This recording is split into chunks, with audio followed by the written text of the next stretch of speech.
Imagine a quiet street. The streetlights buzz like tired bees. A young woman named Maya stands under one. Her phone feels heavy in her hand.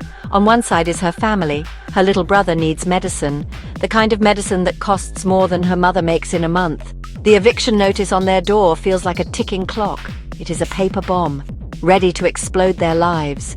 They need money, fast. On the other side are her friends, her crew. They have a plan. It is a bad plan, a dangerous plan, but it promises money, more money than Maya has ever seen.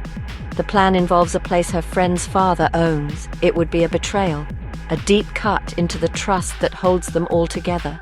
Her friends see it as a victimless crime, a way to get what they need without really hurting anyone. But Maya knows better. Betrayal always has a victim. It leaves a scar. She thinks about her brother's cough. It echoes in her mind. She thinks about her mother's tired eyes. They hold so much worry. The pressure feels like a physical weight on her shoulders, pushing her down toward a choice she never wanted to make. The city hums around her, but all she can hear is the frantic beat of her own heart. Her friends don't understand the desperation. For them, it is about wanting more, a better car, nicer clothes. For Maya, it is about survival. It is about keeping a roof over her family's head. It is about giving her brother a chance to get well. They say, "It's easy, Maya, in and out." But nothing about this feels easy. It feels like standing on the edge of a cliff. One step could save her family, but it could also mean losing a part of herself. The part that believes in doing the right thing. The part that values loyalty and friendship above all else. She looks at the text message from her friend again. You in or out, two simple words. But they hold two different futures. One future is filled with guilt, but her family is safe. The other is filled with a clear conscience, but her family is on the street. How do you choose? How do you weigh one person's well-being against another's trust? The night air is cold, but Maya is sweating. She has to decide. The choice is not just about money, it is about who she is and who she is about to become.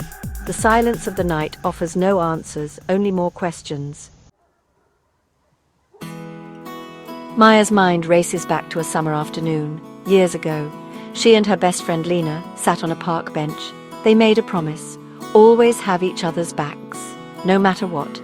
It was a simple promise made by two kids, but it felt real, it felt strong, like a rope connecting them.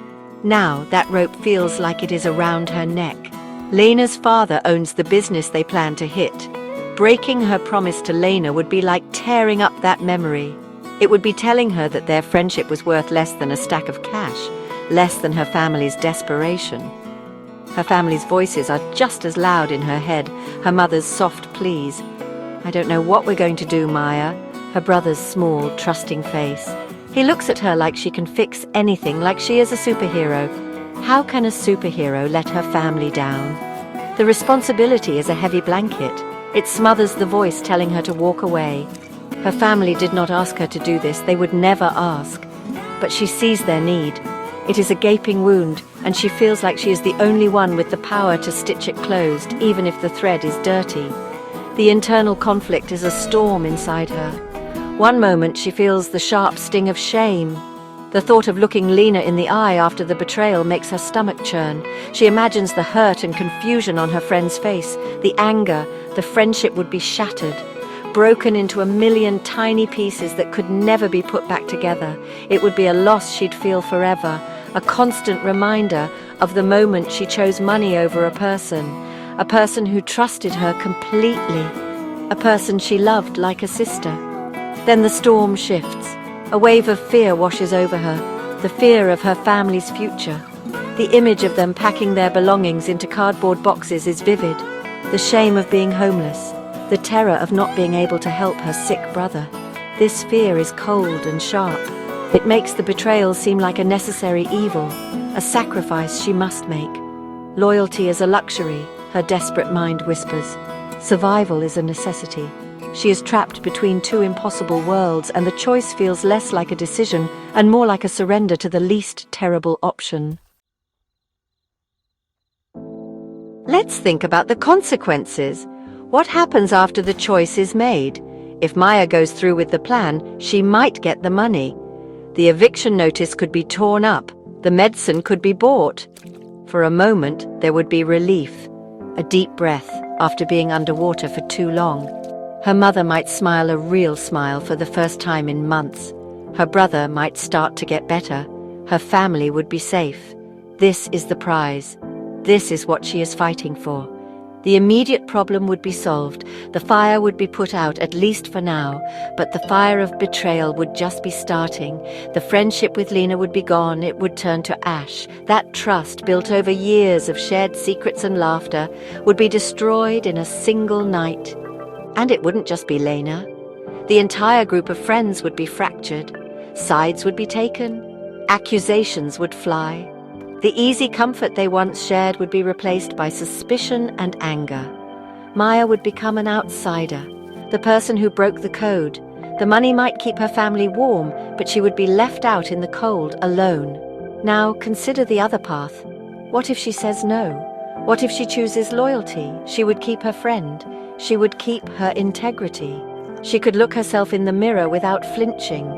She would still be the person Lena trusts, the person her friends can count on. The bond of their friendship would remain strong, maybe even stronger.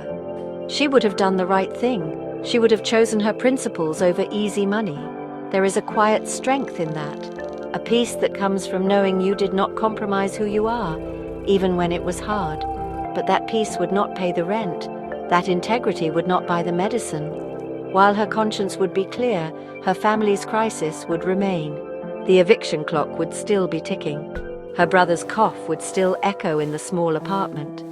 The failure to provide for them would be a different kind of burden. It would be a heavy, aching guilt. Is a clear conscience worth your family's suffering? Is loyalty to a friend more important than loyalty to your own blood? The consequences of either choice create a ripple effect, spreading outwards and changing everything forever. There is no easy answer here. Some people would argue that family comes first, always. They believe that in a true crisis, the rules of the outside world don't apply. Survival is the only rule that matters. They would say that true friends would eventually understand the impossible position Maya was in. They might argue that protecting your loved ones, especially a sick child and a struggling parent, is the highest moral duty. For these people, the choice is clear, even if it is painful. You do whatever it takes to protect your own. On the other hand, some would say that your character is defined by the lines you refuse to cross. They believe that loyalty and trust are the foundations of a good life. Betraying a friend, especially in such a personal way, is a stain that never washes out. They would argue that there are always other options, even if they are harder. Get a second job. Ask for help from community programs. They believe that committing a crime and betraying a friend is a slippery slope. It changes you. It makes it easier to make the wrong choice the next time. This is what we can call the mirror test. At the end of the day, when you are alone, can you look at your own reflection? Do you recognize the person staring back at you? Do you respect them? If Maya makes the choice to betray her friends, she might see a savior in the mirror, the person who saved her family. Or she might see a traitor, a person who broke a sacred promise, a person she no longer knows. The money might be spent, but that reflection will be with her every single day for the rest of her life. So what would you do? This is not just Maya's story, it is a question we all might face in different ways. When your back is against the wall, what do you value most? Is it your loyalty to your friends? Or is it the survival of your family? Is there a right answer? Or are there only different shades of wrong? Think about it. Look in the mirror. Who do you want to be when the worst happens? The choice between family and betrayal is a heavy one, and sometimes the heaviest choices are the ones that truly define us.